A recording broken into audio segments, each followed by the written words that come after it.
Empezaremos con la reunión del día de hoy. Nuestro compañero Fernando García va a tratar la ampliación sobre la caída del templo construido por el rey Salomón. Tiene la palabra nuestro compañero Fernando García. Puedes prender tu micrófono, Fernando, y hacer la exposición. Muchas gracias, excelente compañero. Buenas noches, compañeros. Realmente, para empezar el tema designado, como ya nuestro compañero Manuel Ibáñez ha expuesto una primera etapa donde realmente es meritorio hacer un recuento de esto, porque seguramente hay algunos compañeros que no participaron o participaron en el transcurso de ya avanzado.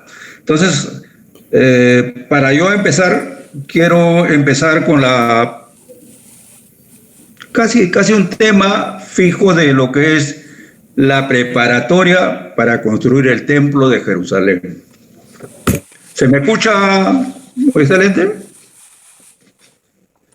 Te escuchamos muy bien, muy bien. Quiero remontarme a la época del rey David.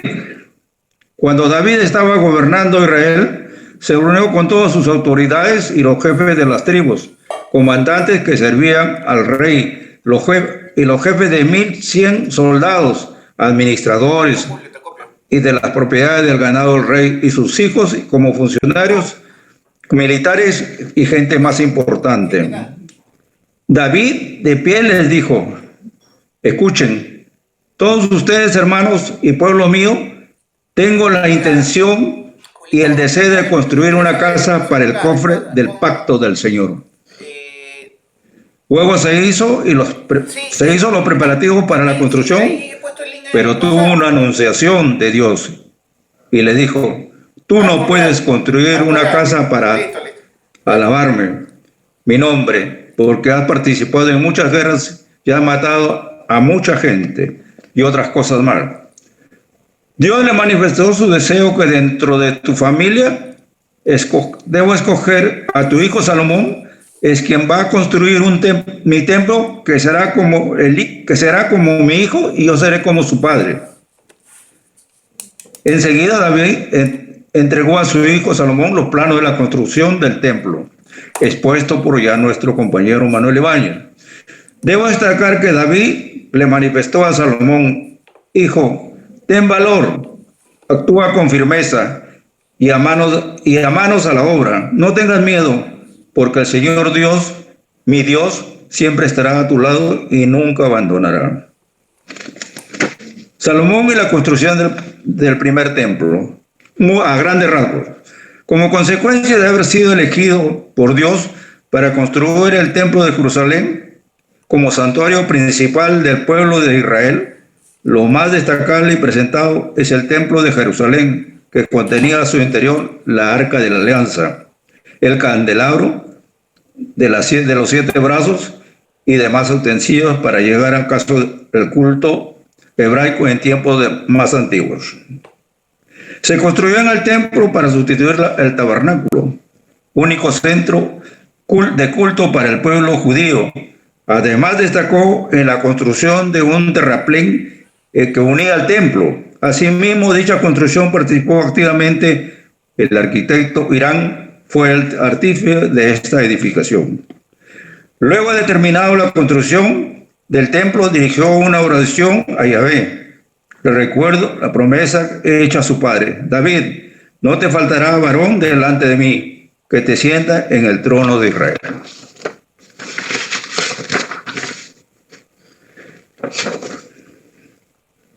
Para consolidar el poder político de Israel, contrajo matrimonio con una de las hijas del faraón del antiguo Egipto, Siamón, dando lugar a rodearse de lujo y adquiriendo grandeza externa del mundo oriental.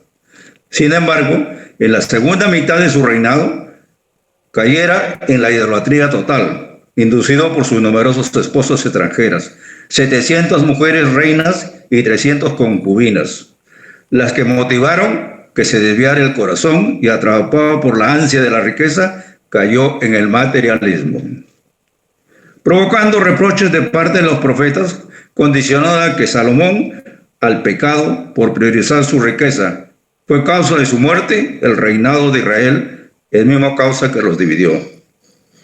Lo sucedió su hijo Roboam, y fue el rebelde que dirigió su hijo como consecuencia del reinado de Israel quedaría dividido. Causas de la división del reinado. En la primera mitad de su reinado se regían bajo leyes de Yahvé. Todo el pueblo obedecía. Y en la segunda mitad de su reinado, sus esposas extranjeras lo desviaron el corazón. Quiere decir que ya cambió totalmente las leyes que él tenía de la primera etapa, abandonando la rectitud y la justicia que se había caracterizado en todo el reinado. Fue copiando la forma de la vida de naciones vecinas. También exigía enormes contribuciones de dinero y de mano de obra, llegando a una codicia total. Esta situación generó un descontento entre los 10 tribus del norte, las más acaudaladas. Como consecuencia, el levantamiento de Jeroboam, produciéndose la separación de los reinos de Israel y de Judá, conflicto más que todo económico.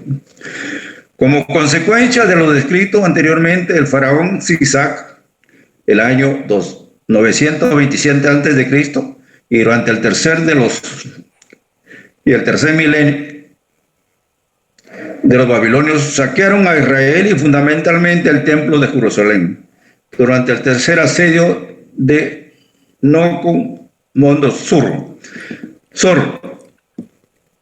Segundo, en los años 578 a.C., rey de Mesopotamia, desapareciendo el pueblo judío, quedando parte del templo como Roboam, que se llevó todo el tesoro, destrozó totalmente el templo. Ante la destrucción del templo, solo quedó parte del muro de los lamentos.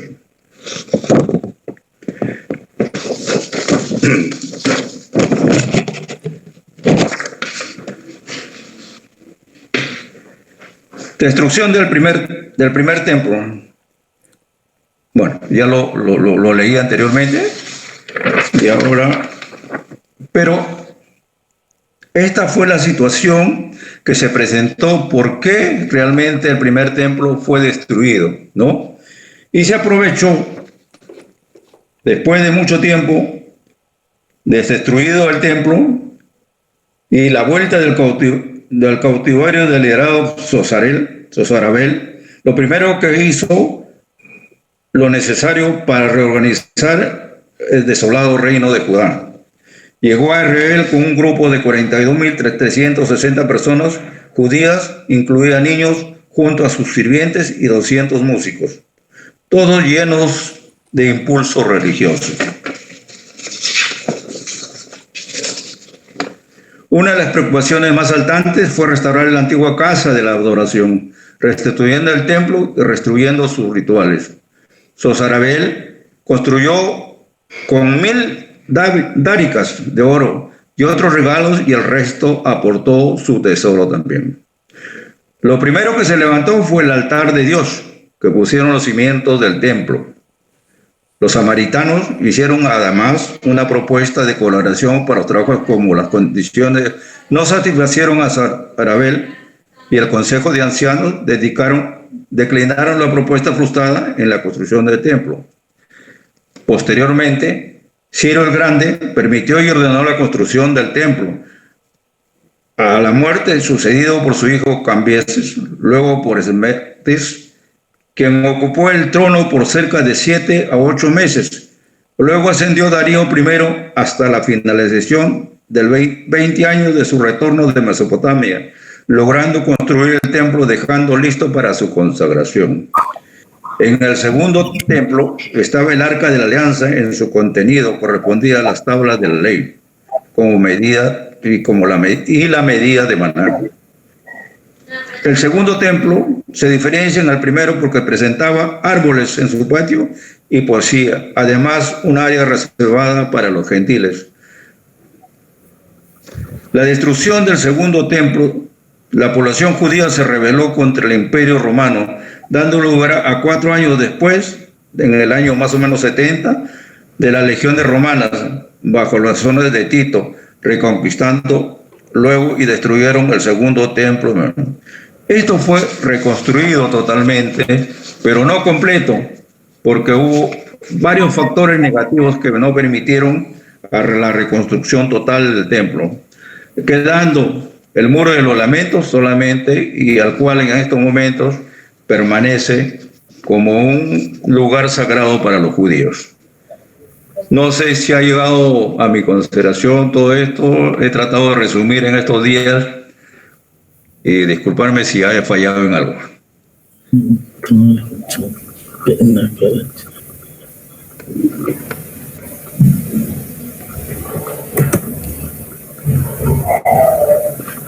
Concluida, excelente compañero. Muchas gracias. Muchas gracias. Concedido el uso de la palabra para todos los compañeros que deseen ampliar el trabajo leído.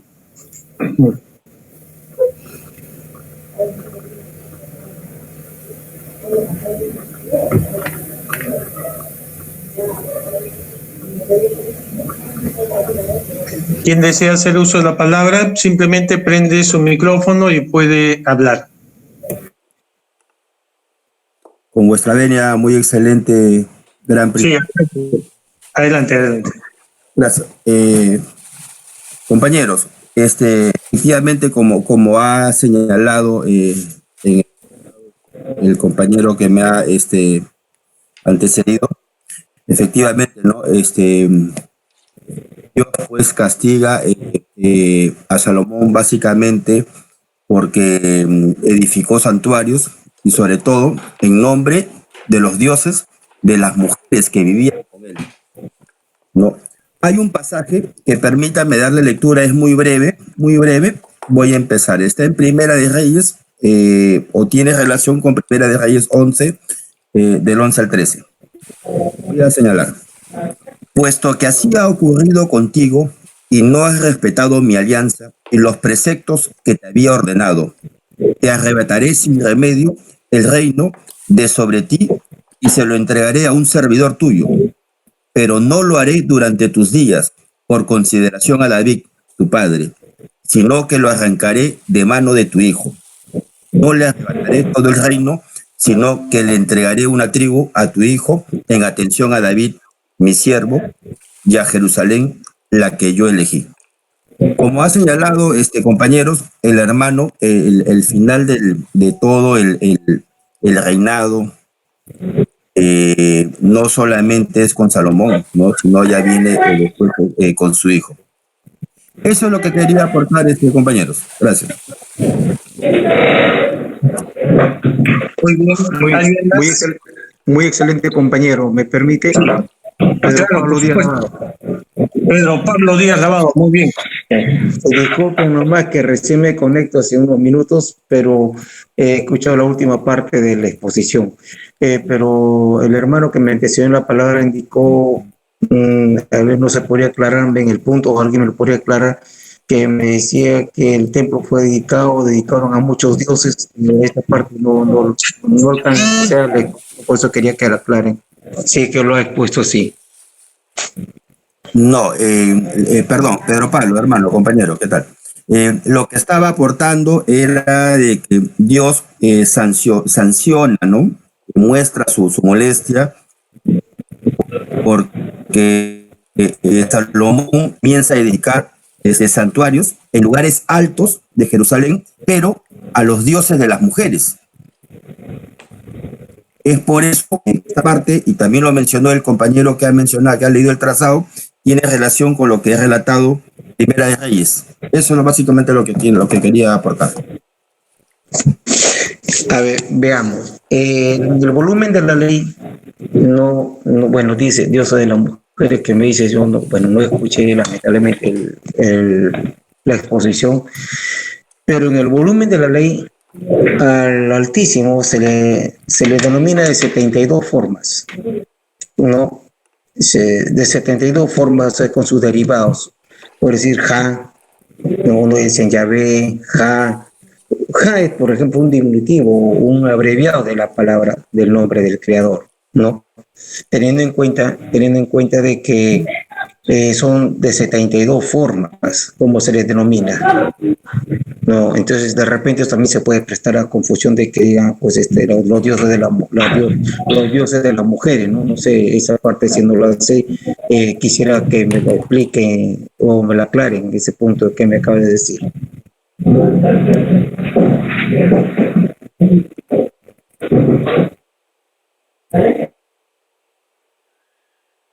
Muy bien, ¿alguien más?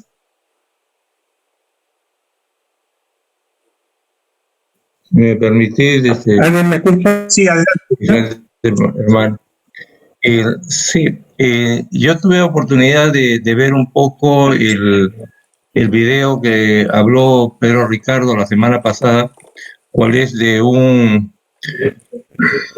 sacerdote egipcio, judío, que hablaba de el templo, cómo había sido construido, y que dentro de la manifestación él dice que Salomón se alia a los egipcios por la técnica de la palanca que se usaba en ese tiempo en las pirámides o en las construcciones egipcias, y las trampas de arena que ellos tenían, porque realmente él no, o sea, el pueblo judío no tenía esa tecnología, y eso es un acuerdo matrimonial con una hija del faraón, y que lógicamente ella poco a poco en el devenir del tiempo comienza también a hacer templos a sus dioses. Y claro, eso es parte del castigo que tiene Salomón luego, pero es bueno leer o mirar esto, porque es una teoría que obviamente muestra que las columnas egipcias tenían esos capiteles de 5 codos, y que cuando son registradas por, digamos, Nabucodonosor, era muy, digamos, muy ordenado en sus cosas, y cuando recogen todo esto, ellos inscriben que las columnas inicialmente no tenían la medida con la que fue creado, sino tenía 2 codos menos, y que en alguna forma era porque esos capiteles se insertaban dentro de las mismas columnas, dejando, digamos, haciendo un punto de apoyo a esa palanca que abría digamos, el tabernáculo en una parte tal que el arca caía hacia un vacío interior, y que era activada por los sumos sacerdotes cuando estaban en una determinada posición, 3 a un lado y 2 a otro, como si fuera una regla, una escuadra, y que cuando digamos, se llevaron a Babilonia todo, eso fue inscrito como que llevaron todo menos el arca de la alianza, y que en alguna forma, cuando destruyeron todo y se llevaron los capiteles, habían recobrado su tamaño esos capiteles que se habían insertado dentro de las columnas, y eso da paso a la teoría que él tiene de que eso eran digamos, los puntos activos de esa palanca que permitía que el arca de la alianza se hundiera en el piso, y que eso, lógicamente, siendo ya secreto, pues fue sacado mucho tiempo después, y que inclusive él habla de que hay una parte del Evangelio donde Nehemías le dice a una persona que quería sacarlo, que eso deberá quedar guardado por el tiempo que Jehová quiera hacerlo. Todo esto es parte del complemento de la charla anterior, que obviamente sería bueno mirarlo, porque lógicamente hay muchas teorías donde no se encuentra el arca y cosas como esa, pero él lo hace tan gráficamente y lo muestra en algunos planos, que lógicamente podría pensarse de que sí está debajo del templo, pero en una posición que nunca fue encontrada por ninguno de los invasores. Esto como complemento a a la exposición de nuestro hermano Fernando. Es todo. Muy bien. ¿Alguien más?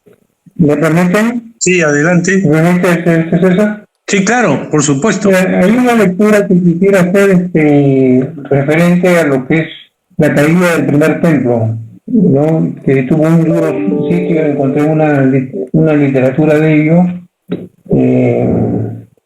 Si me permite, voy a dar la lectura. En el 9º año del reinado de Siriacú, el 10º día del mes, se estableció el sitio de Jerusalén.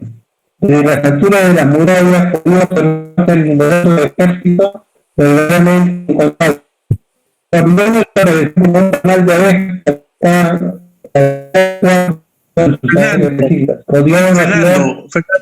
Fernando, lee más despacio, por favor, porque se entrecortan tus palabras y no podemos escuchar. Empieza de nuevo y lee un poco más lento, por favor. Que baje su volumen, el problema okay. Es que me dicen nuevamente, dice por el duro sitio que estuvo cuando cae el primer templo.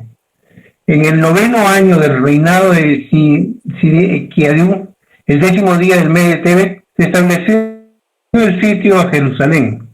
Desde las alturas de las murallas podía observarse el numeroso ejército verdaderamente incontable. Los babilonios aparecían como un panal de abejas, cada cual ocupado en sus tareas específicas. Rodearon la ciudad y erigieron catapultas al fin de voltear las murallas con mayor facilidad. 3 años y medio se prolongó el sitio de Jerusalén. Cada día Nebuzaradán rodeaba la ciudad e intentaba nuevos métodos para derrumbar las murallas, aunque sin éxito alguno. No logró voltear los muros ni conquistar la ciudad. Mientras Nebuzaradán consideraba la posibilidad de regresar, Hashem puso en su mente una idea. Hashem es Dios, vamos a decir. Puso en una mente una idea de medir la altura de las murallas de la ciudad. Para su sorpresa, descubrió que las murallas encogían su altura cada día. Esto era sin duda producto de la mano divina. La intención era entregar a Jerusalén en manos enemigas. Una gran alegría invadió a Nebuzaradán al descubrir lo que sucedía con los muros, y con renovada esperanza fortificó el sitio de la ciudad. Esto produce, digamos, que la gente de Jerusalén sean víctimas del hambre y la sed. Y continúa la lectura. No sé si hasta ahora me están escuchando bien. Ahora sí te escuchamos. ¿Aló? Sí, te estamos escuchando bien. Ya. Jerusalén se encontraba encerrada. Nadie podía entrar ni salir de la ciudad. Dentro de los muros el hambre crecía cada día. Los habitantes de Jerusalén ya habían vaciado completamente sus depósitos. Igualmente las hierbas silvestres comestibles ya habían sido recolectadas. También el pan escaseaba, y junto con esto los demás alimentos. Los habitantes de Jerusalén intentaron entablar conversación con los soldados de Nabucodonosor. Desde la altura gritaban a los enemigos: soldados caldeos, tenemos una propuesta para hacerles. Si nos entregan pan, les bajaremos a cambio canastas repletas de oro. Los soldados aceptaron la propuesta. Al día siguiente, los habitantes de Jerusalén hicieron descender de las alturas de la muralla una canasta repleta de oro. Los soldados enemigos vaciaron la canasta y la llenaron de trigo, lo cual fue molido, preparado y comido por los hebreos.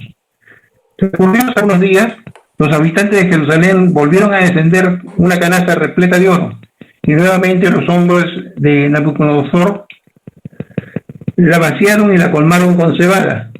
Los israelitas subieron la canasta y prepararon los granos y se los alimentaron durante varios días. La tercera vez, los soldados tomaron el oro y colmaron la canasta con paja. Y la cuarta, tomaron el oro y devolvieron la canasta vacía.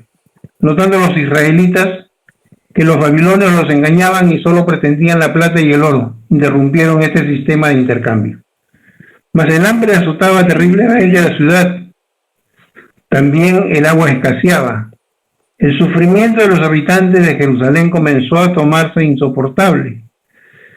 Ahora descubrían los israelitas la veracidad de las palabras del profeta Irneabum en la Meilat Eija. Ciertamente Jerusalén apareció como una ciudad fantasmal. Un silencio absoluto y cortante habitaba sus callejuelas. Cientos de cadáveres, productos de hambre y la sed, se encontraban desparramados por la ciudad. Nadie tenía fuerza de enterrarlos. Un hediondo olor invadía el aire. Los que aún no habían muerto de hambre marchaban sigilosos como sombras, deambulando sin rumbo fijo como perros hambrientos, buscando comida en los rincones. Revisaban los tachos de basura, otros se acostaban en la entrada de sus casas, desalentados, aguardando su muerte segura. Una mujer de Jerusalén dijo a su marido llorando: por favor, elige de mis joyas y que compre en el mercado un pedazo de pan. Por favor, solo un pedazo de pan. Conmovido ante el pedido de su esposa, el hombre se eligió la más bella de sus piedras y se dirigió al mercado con la intención de comprar un pedazo de pan para calmar el hambre de su esposa y su hijo. Durante largas horas deambuló por las calles de la ciudad sin encontrar ni un solo pedazo de pan duro. Golpeado por el desaliento y la decepción, fue presa de un fuerte marco que lo arrojó muerto sobre la tierra.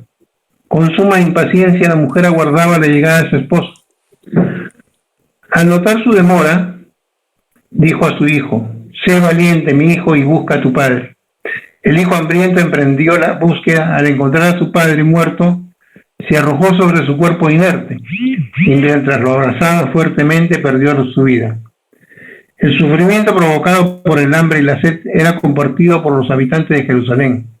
El hambre no distinguía entre pobres y ricos, ni siquiera a cambio de plata y oro era posible conseguir comida en la ciudad.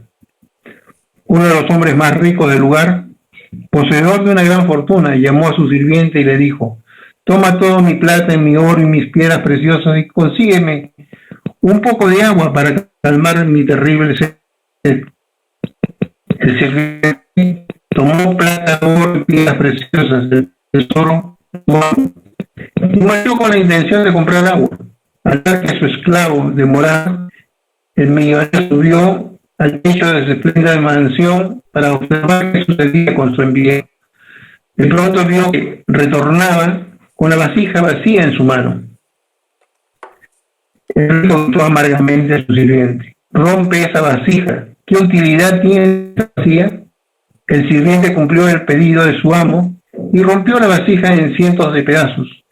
Entonces el hombre rico saltó del techo de la mansión sobre la vasija destrozada y su cuerpo se quebró completamente ante la severidad del impacto. Durante 18 meses se prolongó la hambruna en Jerusalén, periodo en el que tampoco cesó el enfrentamiento entre los soldados de Judá y los de Nabucodonosor. Muy especialmente se destacó la valentía de Abika ben Cabdai, quien subió a la muralla y exclamó: quien esté a favor de Jerusalén y de su templo, que me diga. Al escuchar su convocatoria, los de Israel lo siguieron y enfrentaron al ejército babilónico. A pesar de su debilidad, lograron provocar numerosas bajas en las filas enemigas. Los soldados caldeos arrojaban incontables flechas en dirección de Abika, mas los alzaban sus enormes manos y les arrojaban en el corazón de los enemigos.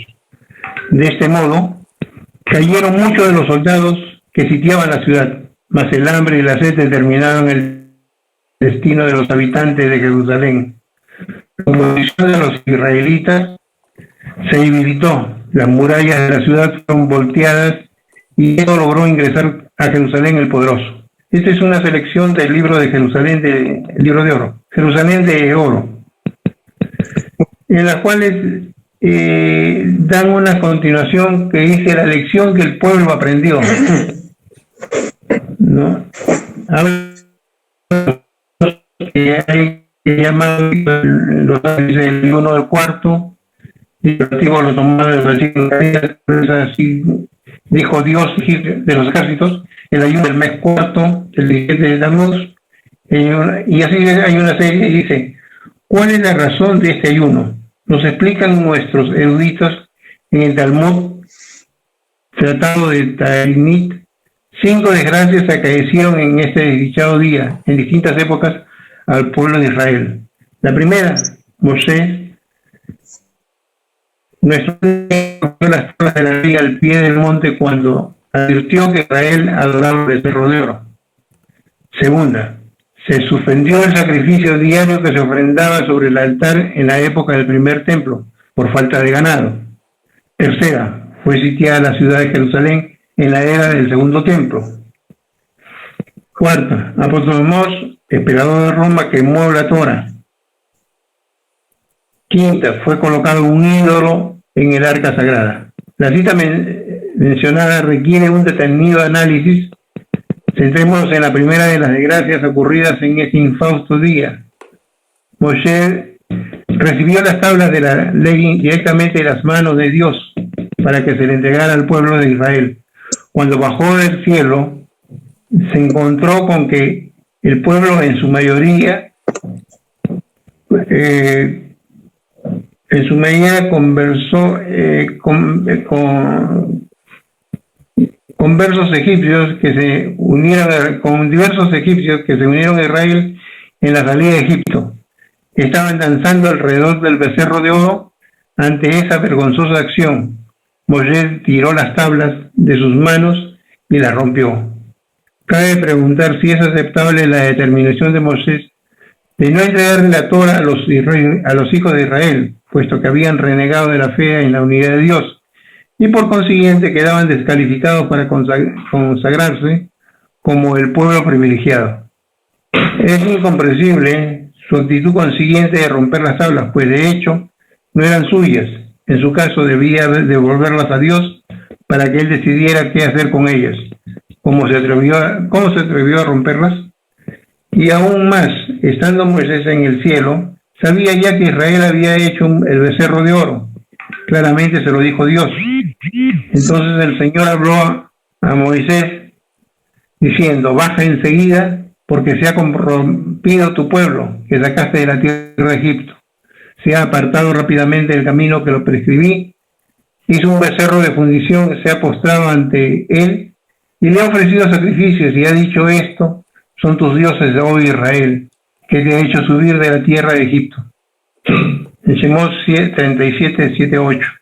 Siendo así, ¿para qué bajó las tablas? Ante ese vergonzoso panorama, los hubiera dejado en el cielo, hasta que el pueblo se retracte de la falta en que incurrió, y solo después de recibir la clemencia divina, se los hubiera entregado. Varias respuestas fueron vertidas en torno a este escabroso tema, producto de la pluma de nuestros grandes exegetas. Mencionamos solamente dos de ellas, dejando para el final desde un pensamiento que con la ayuda de Dios, además de responder la interrogante, aclarará y acallará la gran polémica que se presenta frecuentemente. No sé si está ahí porque creo que va a haber una intervención de la salida de Egipto, y esto propiamente es de la salida de Egipto, lo que ha ocurrido, y cuáles serían una de las consideraciones que tendríamos que tener para la molestia o el fastidio de Dios ante el pueblo israelita. Es todo por el momento. Muy bien. ¿Alguien más desea agregar algo? ¿Alguien más desea agregar algo?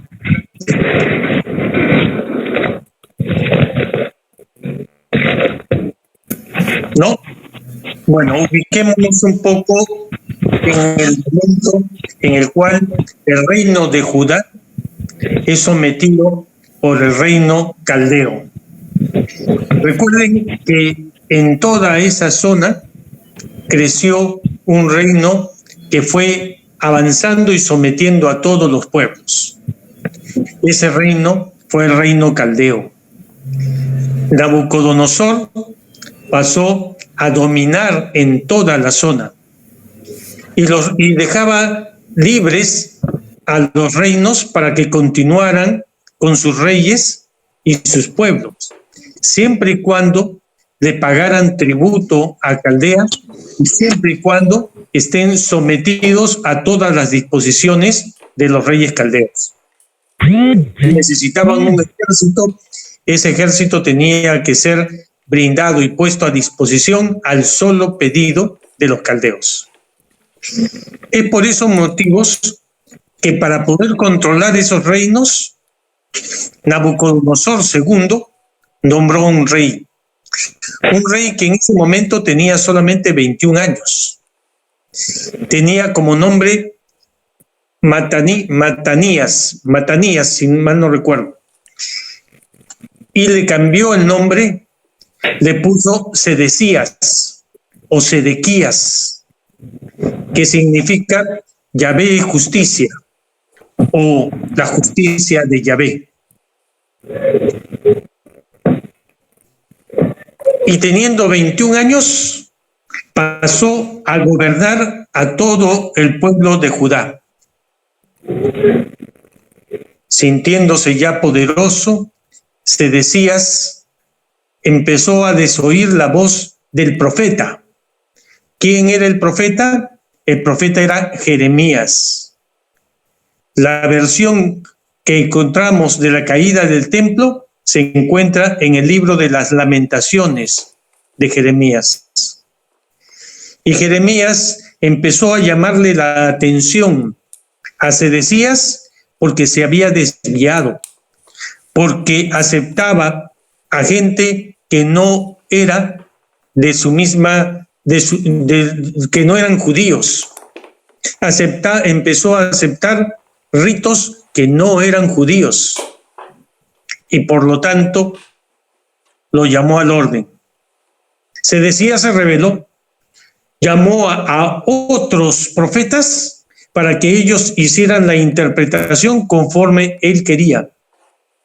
Estos profetas además trataron de silenciar a Jeremías procurando matarlo.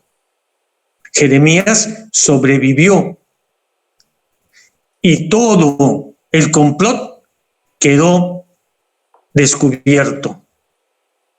Allí Sedecías nuevamente se postró ante Jeremías y Jeremías le dijo: tú ya no serás más rey. Nuestro pueblo va a ser castigado, va a ser destruido y todo el templo, piedra por piedra, desaparecerá. 10 años duró el reinado de Sedecías. Sedecías se alió con los egipcios para enfrentarse con los caldeos. Los caldeos avasallaron a los egipcios y quedó en claro la traición que Sedecías había hecho a Nabucodonosor. Nabucodonosor mandó a destruir ese pueblo, mandó a destruir Jerusalén. Y nuevamente allí se asustó Sedecías y mandó llamar a Jeremías. Jeremías le dijo: tienes que arrepentirte, tienes que expiar tus pecados, tienes que renunciar a ser rey, tienes que abandonarlo todo. Y solamente así el pueblo se salvará. Pasado el miedo, Sedecías no renunció y decidió seguir enfrentándose con la esperanza que los egipcios pudieran en algún momento retornar a tener fuerzas y, aliados con él, vencer a los caldeos. No sucedió así. Se puede describir a Sedecías como un rey débil de carácter, vacilante, que se dejaba dominar por la seducción del poder y por la seducción de los placeres. Dado el ultimátum, Jerusalén no se rindió y empezó el asedio, como lo ha descrito nuestro compañero Fernando Tejada, dando lectura a esos apuntes que él en ese momento tenía.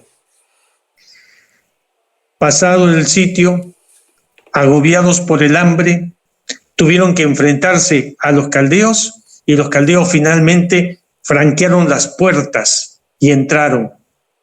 Sedecías entonces abandonó a su pueblo, huyó por unas cavernas, las cuales existen hasta el día de hoy, acompañado por un séquito pequeño de sus soldados y acompañado por su esposa y por sus hijos.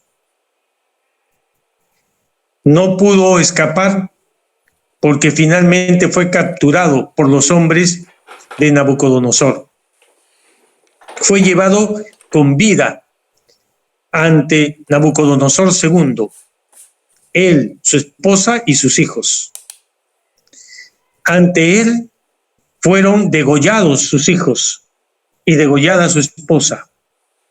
A él le arrancaron los ojos para que quedara ciego, después de haber visto todo lo que sucedía con su familia. Y no murió, porque así se lo había vaticinado Jeremías. Jeremías le dijo: no morirás por espada, morirás de muerte natural.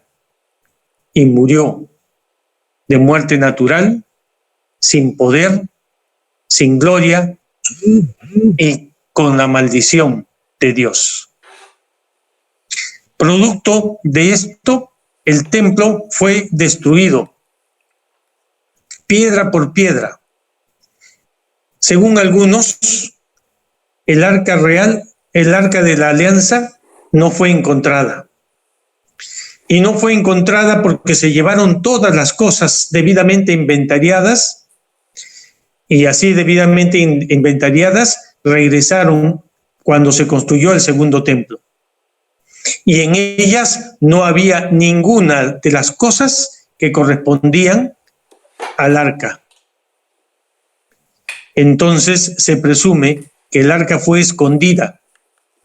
Se presume también que debajo del templo principal había un lugar oculto, una bóveda, donde fue escondida el arca de la alianza mediante algunas construcciones que se hicieron con el propósito de esconderla si es que pasaba algún desastre. El desastre ocurrió. Todo se perdió, menos el arca. Y recordemos lo que es nuestra ceremonia cuando en la construcción del segundo templo encontramos los restos que se guardaban dentro del arca. Muy bien, compañeros, gracias por su atención y ahora pasamos al segundo punto. Juanito, ¿ya está presente el hermano, el compañero que tiene que hacer la exposición? Víctor Cárdenas. Víctor Cárdenas. Compañero Víctor Cárdenas tiene el uso de la palabra. Buenas noches, compañeros. Buenas noches. Buenas noches. Mire, el encargo de nuestro hermano Juan Maquiavelo es sobre el éxodo, pero el éxodo es largo, ¿no? Y era un poco difícil entregar el trabajo como lo quería, porque tiene que ver con los libros, ¿no? Desde Éxodo, Levítico, Números y Deuteronomio. Entonces, para comenzar en esta oportunidad, ojalá que yo lo que quiero es que ahora, como exaltado en el arco real, o real arco, la importancia que tiene que ver el Antiguo Testamento, estudiarlo, cada libro, ¿no? Entonces, yo quisiera ahora, para esta oportunidad, encontrar un trabajo que tiene que ver con nuestro capítulo también un poco. Quisiera comenzar por un poco con la zarza ardiente, los pactos de Dios israelita con Abraham y Isaac. Y me comprometo a futuro traer un poco más amplio de lo que es propiamente el Éxodo, ¿no? Si me permiten, para la lectura, ¿no? De hecho. Por supuesto, adelante, Víctor. Los pactos de Dios israelita con Abraham, Isaac y Jacob. Se dicen que, ¿no?, la mayoría de los estudiosos de la Biblia se estiman que es el 4º año del reinado de Salomón. Era 967 años antes de Cristo. ¿No? Voy a comenzar por los pactos de Dios Israel con Abraham, Isaac y Jacob. Moisés escribió 5 libros: Génesis, Éxodo, Levítico, Números y Deuteronomio, que se consideran sagrados en el judaísmo, se conocen como el Torá, y en el cristianismo como el Pentateuco. En su primer libro, es decir, Génesis, relata cómo Abraham escucha el llamado de Dios omnipotente en la zona de la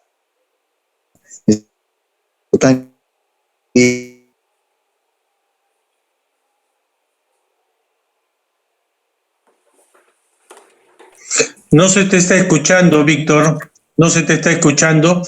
Por favor, empieza la lectura nuevamente y lee despacio para poderte escuchar bien. El de Génesis relata cómo Abraham escucha el llamado de Dios omnipotente en la zona de Mesopotamia donde vivía, que actualmente es Irak, en Asia Menor, de Caldea, que se encontraría al sur de Irak. En el capítulo 12 de Génesis, Dios se comunica con Abraham y le dice: vete a tu tierra y de tu parentela a la tierra que te mostraré, y haré de ti una nación grande y te bendeciré. Engrandeceré tu nombre y serás bendición. Y Abraham y su familia salieron para ir a la tierra de Canaán, y a la tierra de Canaán llegaron. La tierra de Canaán era lo que hoy es, en el año 2020 como ahora, es el estado de Israel y Palestina. Y apareció otra vez Jehová a Abraham en Canaán y le dijo: a tu descendiente daré esta tierra. Y se hizo un pacto de sangre entre Abraham y Jehová, que es la circuncisión, como señal de pacto hasta el día de hoy. Y Dios habló con Abraham y le dijo: mi pacto es contigo y serás padre de muchedumbre de gentes y te multiplicaré en gran manera. Abraham tiene un hijo con Sara, su esposa, y cuyo nombre es Isaac, a quien circuncida como cumpliendo el pacto con su Dios. Isaac tiene 2 hijos con su esposa Rebeca y de nombre menor Jacob. Jehová también hace un pacto con Jacob en un lugar llamado Betel, donde se le aparece, y en ese pacto Dios a Jacob le dará la tierra como herencia a él y a sus descendientes. Dios también le dice: he aquí, yo estoy contigo y te guardaré por donde quieras que vayas y volveré a traerte esta tierra. Esa tierra es donde está hoy Israel y Palestina. Cuando Jacob retorna por muchos años después con sus 12 hijos, sus 4 mujeres en la Mesopotamia, en el mismo lugar, Dios le ordena, Dios le cambia de nombre de Jacob a Israel, debido a que Jacob luchó contra un ángel en ese mismo lugar y el ángel no lo pudo vencer. En el idioma hebreo, el nombre de Israel significa el que pelea por Dios. Y a partir de ese momento, Israel es el nuevo nombre de Jacob. Es decir, los hijos de Israel significa los hijos de Jacob. Los descendientes de estos hijos hasta el día de hoy, que se conocen como los judíos. Jacob tiene 12 hijos, quienes con sus esposas y sus familias emigran a Egipto, donde tenían un hermano llamado José, quien era el gobernador de Egipto y segundo hombre en poder después del faraón. Este hermano José, en el poder que tenía, hace que Jacob y sus otros hijos y los familiares de sus hijos, en un total de 70 personas, emigran a Canaán, Egipto, debido a una hambruna. Sus descendientes, que se quedan en Egipto por 430 años aproximado, que es cuando nace Moisés en Egipto, y por mandato de Jehová su Dios, en la zarza ardiente es instruido y elegido por Jehová para sacar a los descendientes de Jacob, que son los israelitas o judíos, llevarlos de Egipto a Canaán, que es la tierra donde hoy está Israel y Palestina, en este año 2020. Los israelitas en Egipto. Así, en el año 1875 a.C., Jacob y todos sus familiares ingresan a Egipto bajo la dirección de José, con la venia del faraón, quien admiraba y confiaba ciegamente en José. Pasado unos años muere Jacob en Egipto, y varios años más tarde también muere José y sus 11 hermanos, y el faraón que los favorecía. Entonces se levantó en Egipto un nuevo rey, faraón, que no conocía a José, y al ver que el pueblo hebreo había multiplicado mucho y crecido en exceso, decidió esclavizarlos y hacerlos servidumbre. Es en ese contexto, alrededor del año 1525, que nace Moisés en Egipto y es adoptado por la hija del faraón, lo cual hace que se críe en la familia real egipcia con todos los privilegios reales y el acceso al mayor conocimiento. A la edad de 40 años se encuentra Moisés viviendo en el desierto como consecuencia de haber renunciado a todos sus privilegios reales en Egipto y haber huido al desierto por haber matado a un egipcio, por lo cual el faraón quiso matar a Moisés. Un día, apacentando las ovejas de su suegro, Jetro, a través del desierto llegó hasta un monte cuyo nombre era Horeb, que significa monte de Dios y era una montaña sagrada. De pronto ve una llama de fuego en medio de una zarza y miró y vio que la zarza ardía en el fuego y la zarza no se consumía. Entonces Moisés dijo: iré ahora y veré esta gran visión. ¿Por qué causa la zarza no se quema? Viendo Jehová que Moisés iba a ver, lo llamó de en medio de la zarza y le dijo: Moisés, Moisés. Y él respondió: aquí estoy, dijo Dios. No te acerques, quita tu calzado de tus pies, porque el lugar en el que estás es tierra santa es. Y dijo Dios: yo soy el Dios de tus padres, Dios de Abraham, Dios de Isaac, Dios de Jacob. Entonces Moisés cubrió su rostro porque tuvo miedo de mirar a Dios. Dijo luego Dios: he visto la aflicción de los israelitas que están en Egipto, yo he oído el clamor y he conocido sus angustias. Y he descendido para liberarlos de la mano de los egipcios y sacarlos a aquella tierra, a una tierra y ancha, a tierra que fluye leche y miel. El clamor de los hijos de Israel ha venido a mí y también he visto la opresión de que los egipcios los oprimen. Por lo tanto, ahora te enviaré a Faraón para que saques de Egipto a mi pueblo, los hijos de Israel. Entonces Moisés respondió a Dios y dijo: ¿quién soy yo para que vaya al Faraón y saque de Egipto a los hijos de Israel? Dios respondió a Moisés: ve, porque yo estaré contigo y esto será por señal de que yo te he enviado. Cuando vayas sacado de Egipto, el pueblo servirás a Dios sobre este mismo monte, el cual es el monte Horeb o el monte de Sinaí. Dijo Moisés a Dios: he aquí que llegó yo a los hijos de Israel y les dijo: el Dios de sus padres me ha enviado a ustedes. Y ellos me preguntaron: ¿cuál es el nombre? ¿Qué les responderé? Y respondió Dios a Moisés: yo soy el que soy. Y dijo: así dirás a los hijos de Israel: yo soy, me envió a ustedes. Además dijo Dios a Moisés: así dirás a los hijos de Israel: Jehová es el Dios de sus padres, el Dios de Abraham, Dios de Isaac y Dios de Jacob. Me ha enviado a ustedes.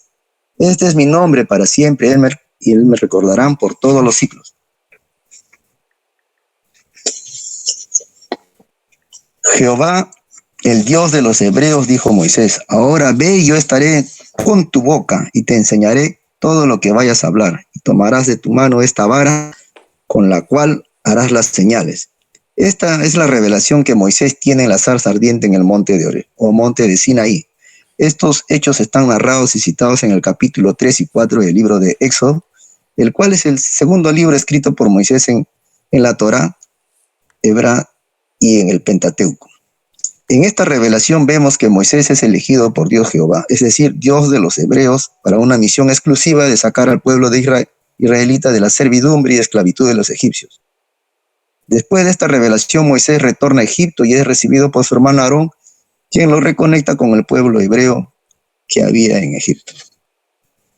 Moisés y Aarón ante el faraón.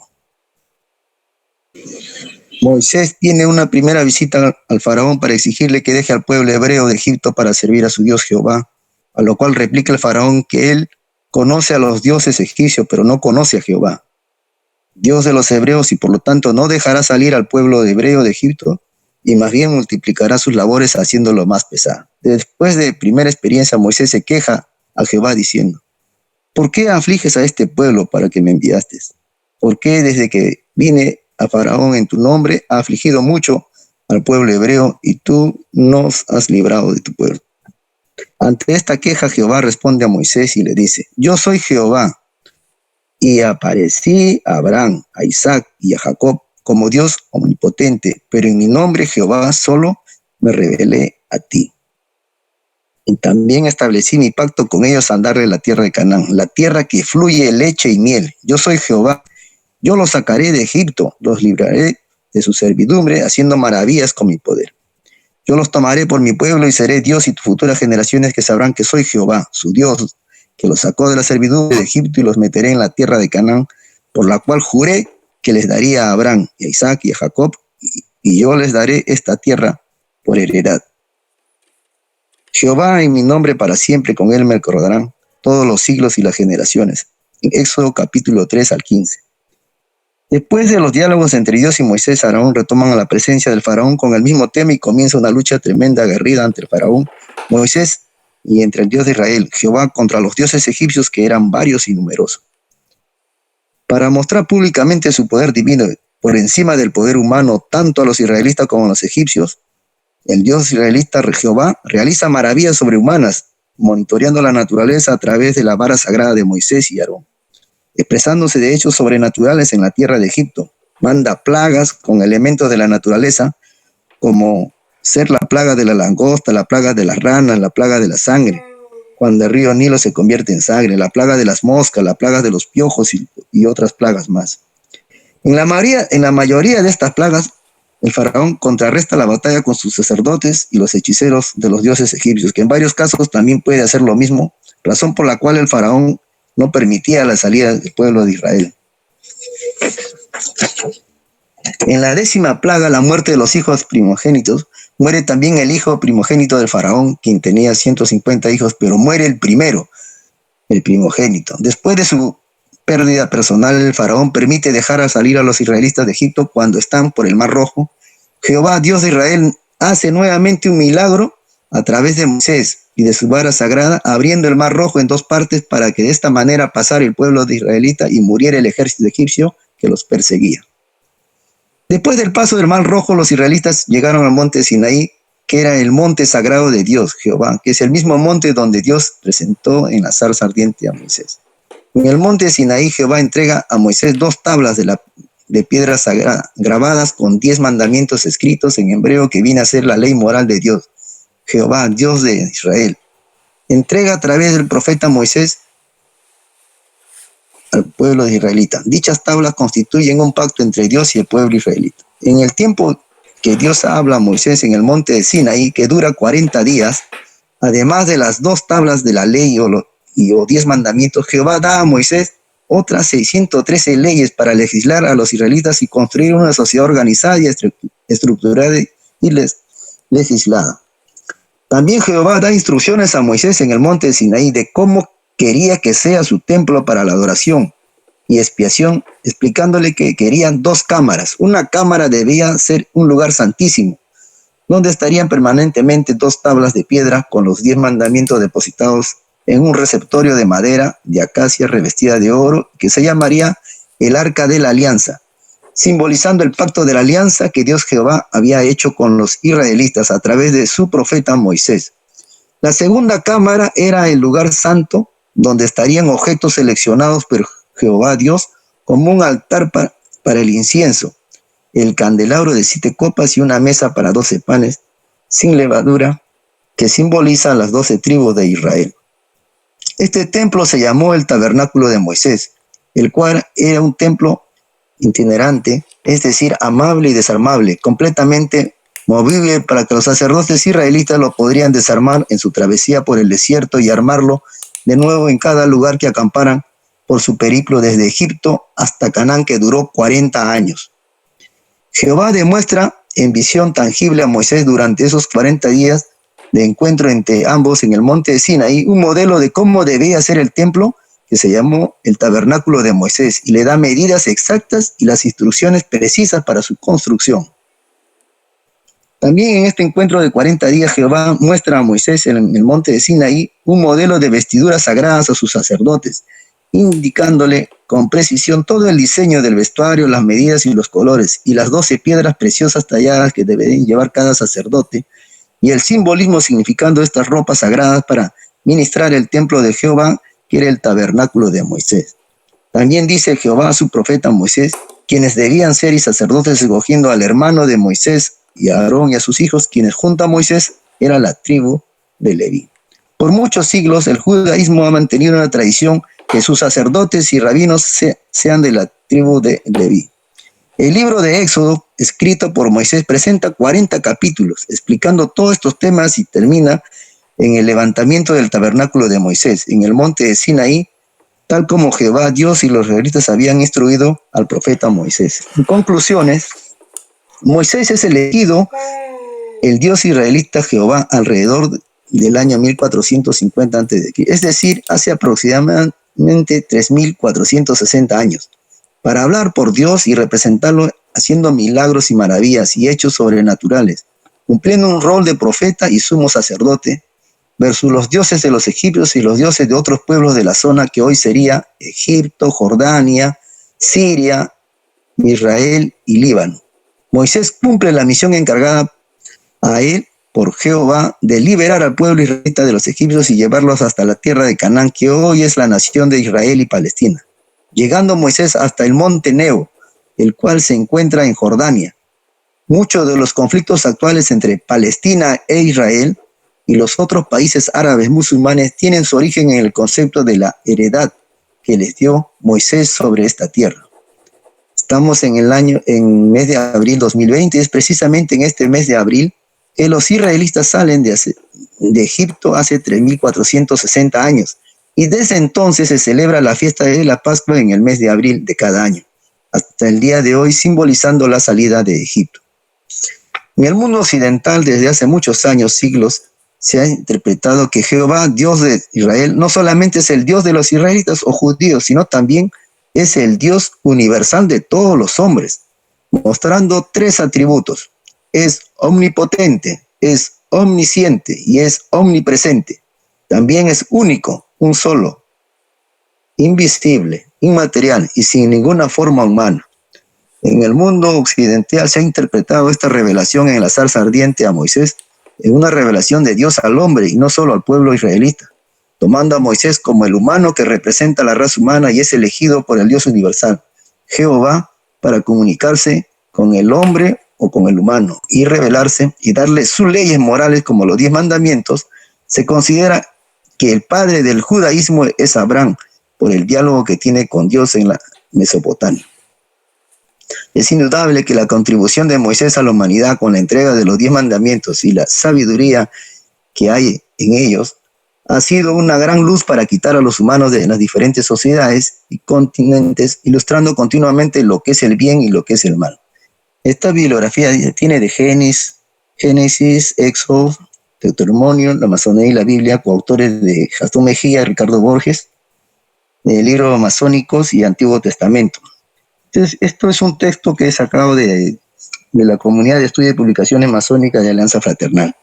En realidad, como le decía, necesito tiempo para desarrollar lo que es el Éxodo propio y le agradezco por la comprensión de haberme escuchado. Y la pregunta sería, ¿por qué la importancia de leer todo lo que es estos 5 libros del Antiguo Testamento para nosotros, los compañeros del Arco Real? Eso es todo, mis hermanos. Muy bien, muchas gracias, Víctor. Se concede el uso de la palabra para los compañeros que desean hacer comentarios. Prenden su micro y pueden empezar a hablar. Muy respetable, muy excelente compañero. Pido el uso de la palabra. Sí, Pedro Pablo, adelante. Gracias.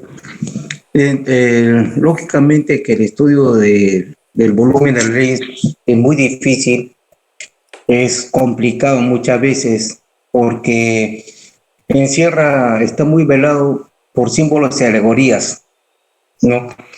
Por ejemplo, voy a remitirme a lo que puso mi hermano sobre Yetro y las hijas, ¿no?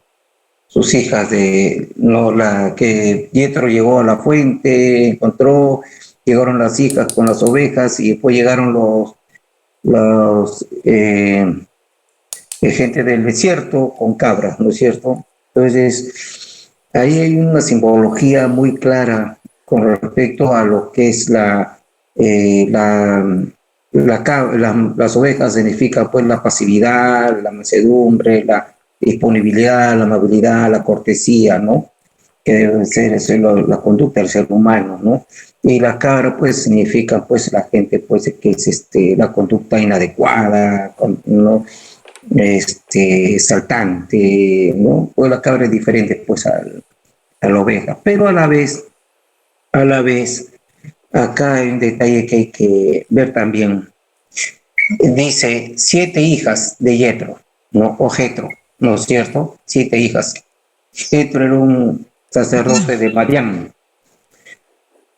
Las 7 hijas de Jetro representan a las 7 virtudes teologales y cardinales que conocemos como son fortaleza, virtud, caridad, ¿no? Las 7 restantes, ¿no? Esos son los varones que vienen con las cabras representan todo lo contrario, ¿no? El vicio, la inequidad, ¿no? Eso es lo que nos quiere dar a entender, es exactamente ese pasaje. Esto es por el momento, muy excelente, compañero. Muy bien, ¿alguien más?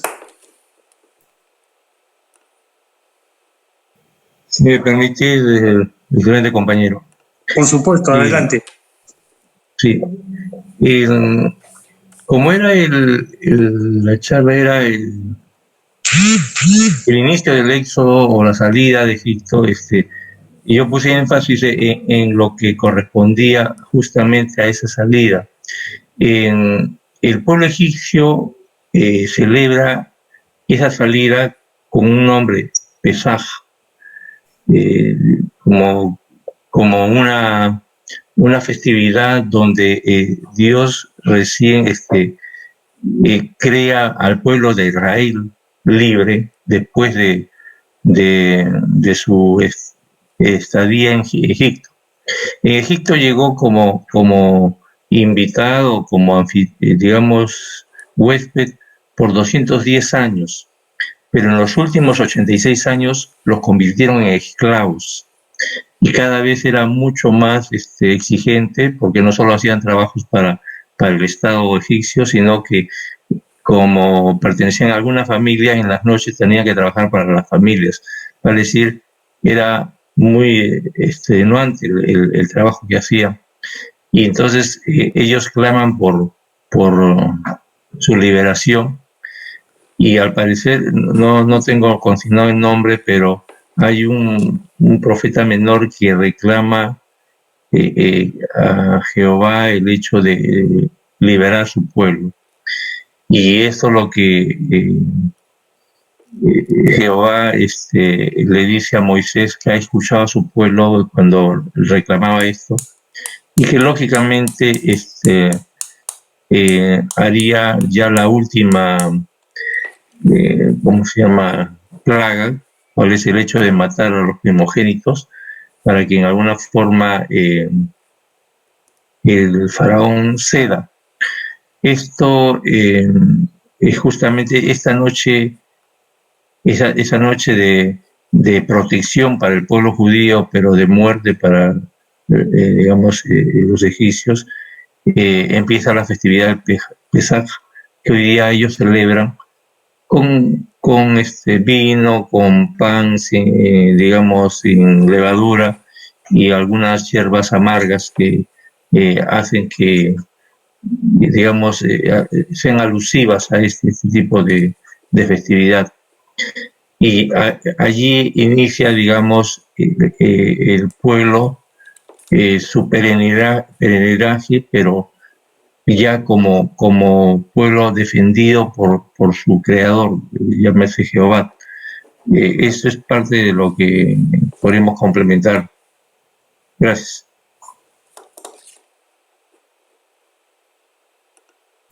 Muchas gracias. ¿Quién más desea hacer uso de la palabra? Bueno, buenas noches. ¿Cómo están? Muy buenas noches, muy excelente, compañero. Disculpen por haber llegado, entrar tarde también. Me perdí el primer tema, pero sí escuché el comentario que vos hiciste, muy excelente, compañero, sobre lo que hablaste de Sedequías. Solamente para poder manifestar que es un personaje muy interesante, Después que terminó mi exposición la semana pasada, créanme que he seguido la investigación de él. Efectivamente, Ezequías murió por muerte natural. Pero ya Jeremías como que había maldecido la unión, entre comillas, de Josías con las mujeres que tuvo él, ¿no? Josías fuera el padre de Sedequías. Porque, para hacerles recordar, Josías pues tuvo dos mujeres en forma paralela. Una se llamaba Zebuda y la otra se llamaba Mutat. Pero fueron los hijos de Hamutat los que, digamos, gobernaron el pueblo de Judá y de Jerusalén.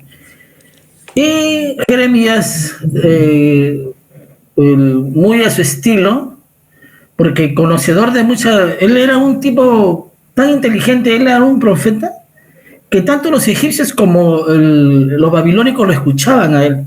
Pero la misión de Jeremías, era que los hijos de Josías, que eran herederos eran herederos, sí, pues, para gobernar el pueblo de Jerusalén y de Judá y de Jerusalén, no rompan el pacto que tuvieron con Dios. Y efectivamente ellos fueron los que comenzaron a romper el pacto, pero Sedequías, él fue el que llenó el vaso de agua, por llamarlo así, ¿no? Jeremías dijo de que el producto de los hijos de Josías con Hamutat eran frutos de un campo seco, de un fruto seco. Es decir, que no iban a tener más nada ya, o sea, con ellos iba a terminar todo tipo de reinado. Y sí, pues, Sedequías era un gobernador temeroso. Él era un gobernador que le gustaba que lo adularan, pero para mal, no para bien. Pero hay que tener en cuenta una cosa. Él siguió todos los mandatos, no solamente de los reyes y ministros que tenía, era el fiel reflejo de la mamá.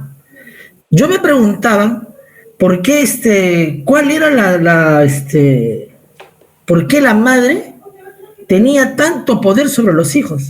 Es que la madre nunca llegó a gobernar absolutamente nada y renegaba de Dios porque no le dio el poder de poder hacer algo, ¿no?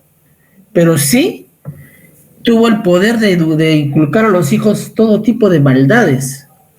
Es por eso que Sedequías hizo lo que quiso, pero desobedeció en principio a Dios y después a Jeremías, que mucho le hablaba para que se postrara ante el Creador, pero él, bueno, y al verse pues ya acorralado, porque mientras, como les narraba la semana pasada, mientras por un lado Sedequías iba y hablaba con Nabucodonosor que en Babilonia, por otro lado iba a hablar con los egipcios, porque él era un tipo tan temeroso, porque me peleo con uno, pero el otro me va a defender, y si con este me peleo, el otro me va a defender, ¿no? Se acomodaba todo, era un mal gobernante. Y cuando él huye, efectivamente él huye de ¿cómo se llama? De Babilonia, aun cuando él le juró a Nabucodonosor que él iba a respetar todas las leyes que le encomendaba el pueblo de Babilonia para con su pueblo, pagar tributos, qué sé yo. Rompe el pacto con Dios, no respeta los consejos de Jeremías enviados por Dios, y al ser un gobernador tan malo, tan perverso, por las enseñanzas de Hamutat, la madre, porque ella de esa manera gobernó Judá y Jerusalén. Al no poder gobernar ella, fue ella quien hizo ese gobierno, por lo que ella le indicaba a los hijos. Y los hijos, pues los anteriores reyes no hicieron absolutamente nada. Los egipcios mataron a uno de ellos para ponerlo a Sedequías. Entonces ya Sedequías, al verse totalmente acorralado, se peleó con los egipcios, se peleó con los babilonios, y efectivamente él huye, se escapa y se esconde en unas cuevas. Y cuando yo comienzo a investigar, digo, ¿y en qué cueva? Porque él se va hasta Jericó. Así dice la historia, ¿no? Entonces comienzo a leer, no, Sedequías se escondió debajo del pueblo de Babilonia porque había él lo tenía todo preparado, entonces los caldeos lo capturan ahí. Pero ahí yo quisiera, muy excelente compañero, que nos ilustre, porque la historia no habla de una esposa de Sedequías, porque al igual que las enseñanzas que tuvo de parte de Josías y de parte de la madre, ¿cómo se llama? Jabutat, más no de Sebuda, porque Sebuda no era su madre, puede tener prole y de tener las mujeres que podía tener, y él no sabía la cantidad de hijos que tenía. Porque cuando primero capturan a los hijos, y efectivamente a los hijos delante de él, los matan, y cuentan que sus restos los fueron tirados para que el pueblo de Judá y Jerusalén tengan el temor, ¿no? Y a él le arrancan los ojos. Le arrancan los ojos. Por eso de que efectivamente él no muere por la espada, él muere de forma natural. Pero al arrancarle los ojos, a él se le conocía como un rey sin visión, como un rey que no tuvo la forma como llevar a su pueblo de Judá y de Jerusalén a obedecer la ley que Dios le había dado, respetar todo lo que él le encomendaba, porque Dios no iba a abandonar su pueblo, Dios no iba a castigar al pueblo por más traición que le dieron por parte de los reyes. Es ahí que ya no va a haber otra salida, pues ahí comenzamos ya a hablar pues de Nehemías, de Ageo, de Zacarías, del mismo Zorobabel, que se encargaron de restablecer todo lo que es la iglesia en la construcción y la predicación, por llamarlo así, de poder renovar el contrato que tenía con Dios. Y ellos, como muy bien nos ha hecho mención nuestro muy excelente compañero, pues ellos fueron los que emprendieron lo que hoy hacemos nosotros en nuestro arco real, ¿no? Obedecer los mandatos y los principios de Dios. Eso es lo que quería manifestar, muy excelente compañero. Muchas gracias, muchas gracias. Muy bien. ¿Alguien más?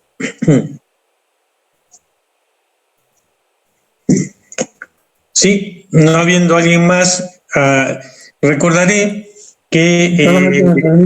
sí, adelante, escuchamos. Bueno, el resumen de la salida de Egipto se puede resumir casi en 4 partes. La opresión que ha habido al pueblo israelí, o los judíos realmente, ¿no? En el cual, tal como lo han explicado, llega primero José y el resto de familia.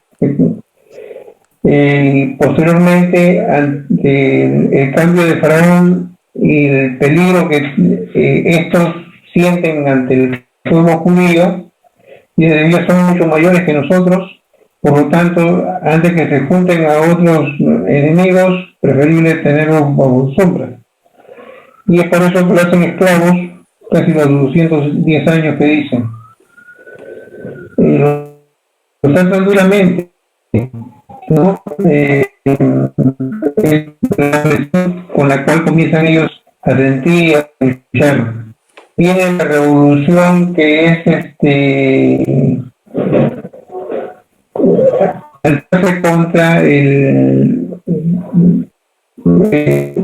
faraón, pero tendría que tener un caudillo, y resulta ser el que se salvó de las aguas. Es decir, cuando nace Moisés había un dispositivo no sé si me escuchan. ¿Me escuchan mejor? A lo mejor te escuchamos mejor. Ya.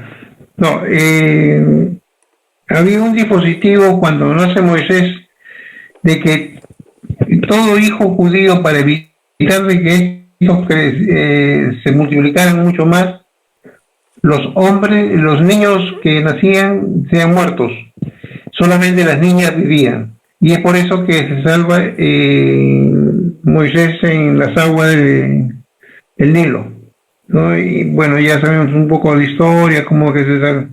Y vienen los milagros propiamente, las 10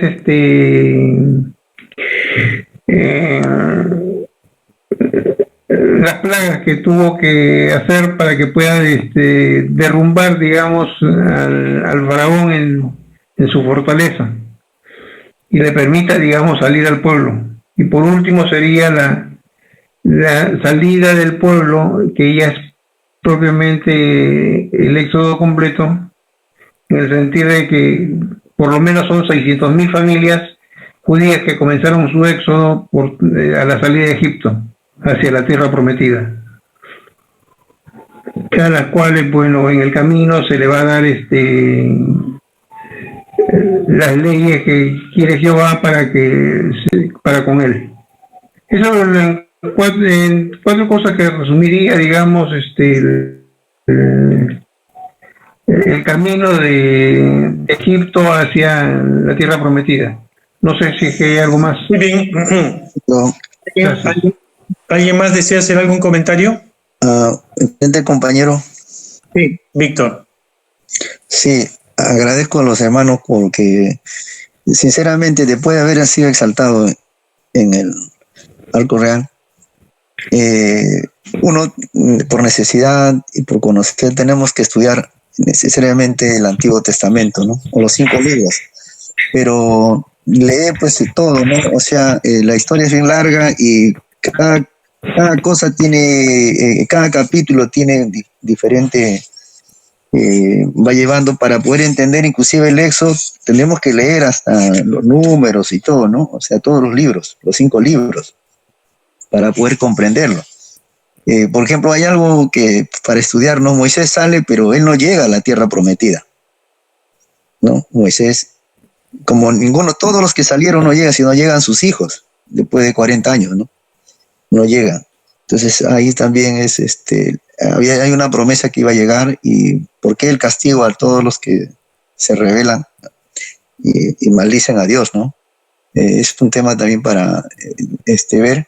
Y el otro es, cumple con llevarlo al pueblo, pero que había prometido a su pueblo, pero los que estaban en el éxodo, o sea, en la ruta, en el camino, en esos 40 años sufrieron bastante, y faltando poco se rebelaron, ¿no? Espero que podamos seguir ¿por qué?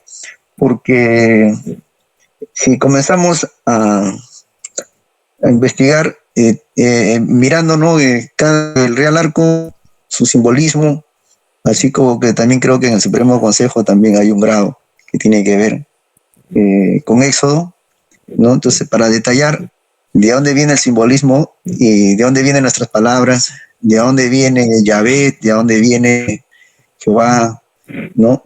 Todo ello está justo en todo lo que es el Éxodo, hasta el último libro, ¿no? De Deuteronomio. Y ese aporte que hoy día que tienen los hermanos de investigar minuciosamente cada parte por parte, verdad que nos da bastante entendimiento, ¿no? Para estar en la razón de ser un compañero del Arco Real. Gracias, hermano. Muy bien. Entonces, salvo que exista otro comentario más, daremos ya por terminada la reunión del día de hoy. Sí. Bien.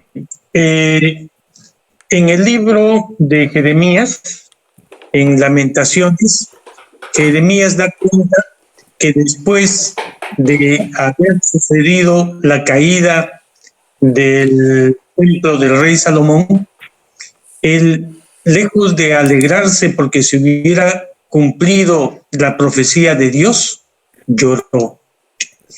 También allí en Lamentaciones se da cuenta de la muerte de la esposa de Sedecías, y que sus hijos fueron degollados. No tengo en este momento, no recuerdo bien cuál habría sido el nombre de la esposa, no, en verdad no me he preocupado de eso. Tampoco me he preocupado mucho de averiguar el nombre de los hijos, voy a tratar de hacerlo.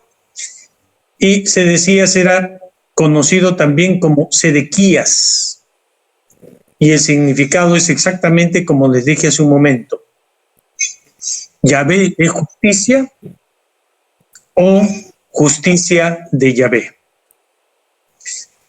También simbólicamente podemos interpretar esta actuación de Sedecías, que abandonó a su pueblo, nunca encabezó las luchas y sin embargo huyó, como una traición, como el acto por el cual nosotros queremos escuchar y pedir lo bueno de Dios, las cosas agradables, y aquellas en las que se nos imponen obligaciones y no son de nuestro agrado, simplemente las desoímos, las abandonamos y al final tenemos que pagar el precio por nuestros errores y por no haber sabido respetar la palabra de Dios.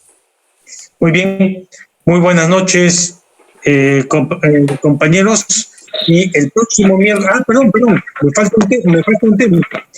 ¿Qué es lo que sugieren para tratar la próxima semana? ¿Cuáles son las propuestas? Por favor, antes de... Seguir lo mismo, para mí seguir lo mismo, porque esto es una cosa extraordinaria. Ya que estamos embarcados tanto el lujo como todo lo que estamos leyendo, seguir la misma tendencia, ¿no? Ya, entonces seguimos con la ampliación de la caída del primer templo y ahora sí le pedimos a Víctor que ponga encima de Éxodo. ¿Quién quiere tomar ahora la ampliación de la caída del primer templo? Voluntario. Muy excelente, compañero. Sí. Yo, partiendo de la última exposición, ¿no? Yo podría coger un temita por ahí y yo lo comunico durante la semana. Éxodo. Perfecto. Éxodo. Sobre todo, ¿saben qué? En lo que es la marca con la sangre del carnero y un símbolo que se coloca en la puerta en la actualidad. Entonces, yo le comunico. Perfecto. Entonces, recuerdan que en una de las plagas se señaló, en la última en realidad, que todos los primogénitos iban a morir. Y para evitar que los primogénitos de Israel murieran, había que marcar la puerta con la sangre del cordero. El tema que está proponiendo Pedro Pablo, que puede variarlo de acuerdo con la documentación que pueda tener.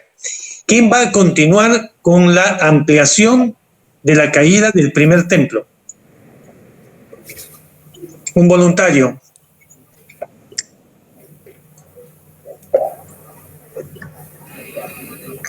Yo podría buscar trataría de buscar la historia de la mujer de Sedequías o de Sedecías y ampliar un poco más, porque de todas maneras, muy excelente, compañeros, vamos a llegar a Nehemías, Egeo, Zacarías, ¿no? Y al mismo Zorobabel. Ya, perfecto. Entonces, Manuel Ibáñez continúa con la ampliación y podríamos tomar al rey anterior también, que igualmente fue...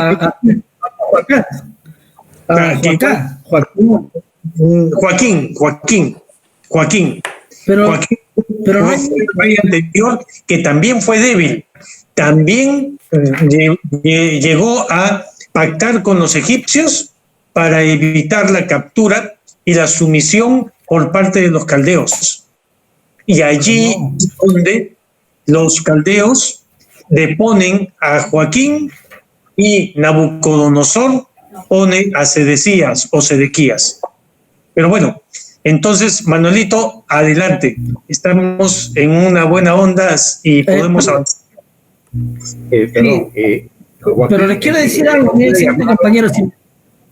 Perdón, ¿me permite? Joaquín, se refiere, supongo, a Joaquín, que inicialmente era llamado Eliasín, que fue nombrado después como Joaquín por Nabucodonosor, él le cambió el nombre. Claro. Bueno, No, ya tienes tu trabajo. La historia. Y nuestra alma personalidad. Si lo tienen en buena onda, ¿no? Porque. No lo tengo referencias, sino que tenía la parte cronológica de lo que habían referido durante el desarrollo del tema. Si dos pueden trabajar, Manuelito, si dos pueden trabajar el tema en buena hora. ¿Correcto? Encantado. Pero lo que le quiero decir, perdón, muy excelente compañero. Yo lo que le quiero manifestar es que en la historia aparecen como los hijos de Josías con Amutad, y se muda, solamente aparecen Joacís, Jeremías y Sedequías. Y hay que entender que uno de ellos no fue hijo de ellos, sino fue el nieto de ¿cómo se llama? De Josías con no sé si con Hamutat o con eso lo voy a investigar, pero ellos fueron los cuatro últimos gobernantes y muy poco tiempo tuvieron para gobernar. Joacá, por ejemplo, gobernó solamente 3 meses.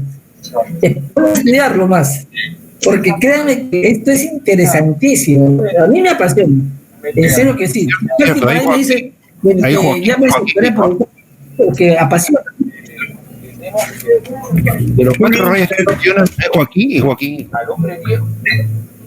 Sí, escucho. Dejamos ahí nomás que lo averigüe. Yo tengo algún dato, pero era alguna cosa complementaria, no era el tema fuerte, sino que lo... Okay. Ya, no discutamos el tema ahora, el tema lo discutiremos la próxima semana. Hermano César, sí. Hermano César, hay algo importante hoy con respecto al país. Hoy día el presidente ha hablado, y la ministra y la encargada, la exministra, han hablado sobre unos protocolos que ya están dando para el tema de prevención, ¿no? Antes de llegar a intubarse los que están enfermos por el tema de esta plaga, este virus que estamos viviendo. Pareciera que estuviéramos, después de la cuarentena, nos hace recordar nuestros momentos difíciles de nuestra historia y de la humanidad. ¿Algún hermano que haya vacado? Porque esto se lo han publicado en el peruano, no he podido verlo. Si algún hermano que tuviera estos protocolos que lo han publicado, de cómo llevarlos en un caso de emergencia, ¿no? Uno debe saber, porque todos estamos usando algo casero, ¿no? El tema del médico. Si hubiera algo que nos pudiera servir, para que lo publique en nuestro WhatsApp, algo que sea, porque están las recomendaciones que necesitamos para la familia y todo ello. Muy bien. Entonces, si hay información relevante, una pregunta. La ampliación del templo va a ser en la próxima tenida, ¿no es cierto? Exacto. Éxodo Pedro Pablo. Ya. Sí, y la ampliación de la destrucción del templo, Manuel Ibáñez, que va a ser complementado, no recuerdo si por Pedro y por Lucho Tejada. Sí, yo voy a ampliar ahí. Pedro también va. Pedro, ¿vas a ampliar también? No, yo voy a revisar el tema, lo tenía ya antes revisado, pero como lo desarrollo, yo tengo esa parte nada más, no hice más. Está bien, es una complementación. Pero yo me comprometo en todo caso a volver a revisarlo si es que había alguna aparte. Muy bien, entonces muchas gracias a todos. Estamos por concluir los trabajos de esta noche. Ya. Y buenas noches a todos. Nos desconectamos. Gracias. Que Dios me los acompañe.